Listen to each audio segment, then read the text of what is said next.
ብሎ ሰጥቶታልና። ሐዋርያትም በሲኖዶሳቸው አከበሩት። ወንጌሉንም በታቦቱ ፊት ያነቡ ዘንድ አዘዘ፣ እርሱ የመለኮት ቃል ይናገራልና። ይህ ዮሐንስ ፀሐይን ተጎናጽፋ ጨረቃንም ከእግሮቿ በታች ሆኖ የእመቤታችን ተአምር ያየ ነው። እመቤታችን የተጎናጸፈችው ፀሐይ ግን ገደልና ዋሻ እንዲሁም ተራራና ኮረብታ የሚጋርደው በድንኳንና በዳስ እንዲሁም በአዳራሽ ውስጥ ስንገባ እንደምንሰራው እንደዚሁ ዓለም ፀሐይ አይደለምና።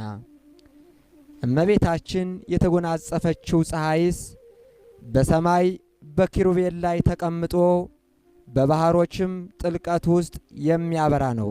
የተወደዳችሁ የወንጌል ልጆች ሆይ እንዲሁም በሥላሴ ስም የተጠመቃችሁ አምላክን በወለደች በእመቤታችን ንጽሐ ድንግልና የምትመኩ ነቢይ፣ ካህንና ሐዋርያ በሕፅነ መለኮት የተቀመጠ ስውር ሰማያዊ ምስጢር የተገለጠለት ዮሐንስ ወልደ ነጎድጓድ ከዚህ የበለጠ ነገር ስለ እመቤታችን የድንግልናዋን ክብር ያየነውን አያችሁ ወይስ ሰማችሁን? ከአዳም ከሔዋን ልጆች ወገን አምላክን ከወለደች መንፈሳዊት ከምትሆን ከብቻዋ ከእመቤታችን በስተቀር ይህ አይነቱ የንጽሐ ድንግልና ጌጥ ለማን ተሰጠ? እንደዚሁ ሁሉ የእመቤታችን የድንግልናዋን ንጽሐ ባሕሪ በእግዚአብሔር ዘንድ የሰለጠነ ነው። ክብሯም የሚተካከለው የለም። ገናና ከሰው ሁሉ ፍጥረትና ከመላእክት ይልቅ እርሷ ክብርት ናትና። ልብሷ ፀሐይ ነው፣ ከእግሮቿ በታችም ጨረቃ ነው። የራስ ዘውዷም ከዋክብት ናቸው። የዓለሙ ሁሉ ንግሥት ከምትሆን ከእመቤታችንስ በስተቀር ከዋክብትን የተቀዳጀች ጨረቃን የተጫማች ፀሐይንም የተጎናጸፈች ሥጋን የለበሰች ሌላ ሴት በወዴት ትገኛለች?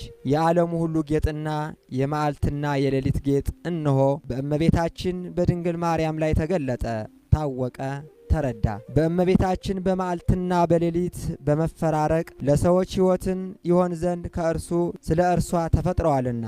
ፀሐይ ለሥጋዊ ፍጥረታት ሁሉ ጤንነትና ሕይወት ከሰማይ በታች ላሉት ዓለማት ሁሉ ሊያበራ፣ ጨረቃና ከዋክብትም እንደዚሁ በሌሊት እያበሩ ለዓለም ጌጥ ሊሆኗት ተፈጠሩ።